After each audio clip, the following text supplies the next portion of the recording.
Welcome to Firman Panipahan Channel. Salam, ketemu lagi dengan saya Firman Panipahan. Membaca berita hari ini itu kata Rocky Gerung seperti membaca brosur pemerintah ini. Isinya itu kebohongan semua, gitu kata Rocky Gerung. Namun bukan karena kalimat itu membuat para netizen itu tidak percaya dengan media. Namun memang persoalan ketidakpercayaan terhadap media itu sudah berlanjut, sudah berlarut bertahun-tahun karena banyaknya pelaku atau para aktor politisi berbohong di media itu.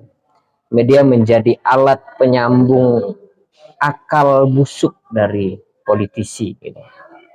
Dan itu juga akhirnya dimanfaatkan oleh pengusaha, dimanfaatkan oleh orang-orang yang mencari keuntungan di media. Ini ada satu contoh yang salah satu contoh berita. Berita ini sebenarnya tidak salah karena berdasarkan fakta itu. Ini Prabowo Gibran selalu unggul di survei. Pengamat mengatakan politik dinasti tak berpengaruh.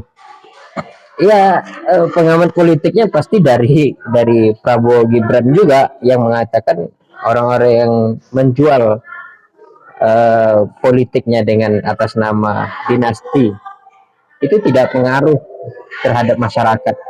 Masalahnya bukan di situ, masalahnya adalah di surveinya ini benar apa tidak gitu. Di situ kan akhirnya kalau ini dibawa berbicara di warung kopi, orang-orang di warung kopi pasti itu kan Prabowo Gibran orang kaya mampu membayar survei, dan itu sebenarnya hanya bunga-bunga politik gitu kita kira-kira itu. Ya, orang-orang awam akan mengatakan luar biasa ya, mereka memang bagus dan sebagainya. Tapi orang intelektual, mahasiswa ataupun politisi-politisi yang lain yang mengerti seluk-beluk perpolitikan di Indonesia pasti mengetahui gitu, pasti tahu bahwa survei itu dibayar dengan uang politik, uang partai gitu. Maka mereka juga akan menyodorkan survei yang bagus terhadap membayarnya gitu. Ini tentu kalau kita berpikir secara rasional ya, ini pasti merugikan partai karena berbohong dalam survei. Ini pendapat saya, bukan saya menuduh ya. Survei itu berbohong. Mereka punya indikator yang bisa kita kaji, ilmiah sifatnya. Namun andaikan begini, saya kasih contoh survei itu kenapa kemudian selalu menang. Katakanlah kalau kita berbicara Surabaya itu basicnya PKB misalnya. Tidak seluruh Surabaya kemudian memilih PKB, itu kan contoh. Tapi surveyor yang disuruh turun ke bawah untuk menguji seberapa besar pengaruhnya, berapa persen misalnya. Mereka akan turun ke bawah ke kecamatan yang full mendukung PKB. Sementara kecamatan yang indikatornya tidak mendukung PKB, mereka tidak turun ke situ. Maka pemilih PKB pasti akan berkata jujur, mereka memilih PKB di Surabaya. Tapi bagian tertentu, tapi di dalam survei akan disebutkan Surabaya unggul suara PKB. Kan begitu.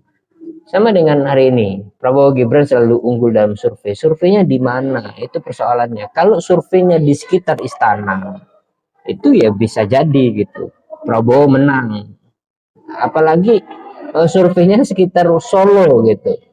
Di situ rumahnya raja kita gitu kan. Dan di situ rumahnya anak raja kita gitu, di Indonesia ya hari ini. Ya wajar lah ya. Jadi berita seperti ini tetap menarik di dalam pembicaraan politik. Dan kita juga akhirnya banyak juga teman-teman itu menganggap, oh ini seberapa besar mereka menggelontorkan dana untuk hanya berbohong. Jangan-jangan ini tidak bohong dan sebagainya. Ya, nanti kalau tim dari paslon nomor 3 misalnya, mereka juga akan mengunggulkan Ganjar. Tim dari paslon 1, mereka juga akan mengunggulkan Anies Baswedan.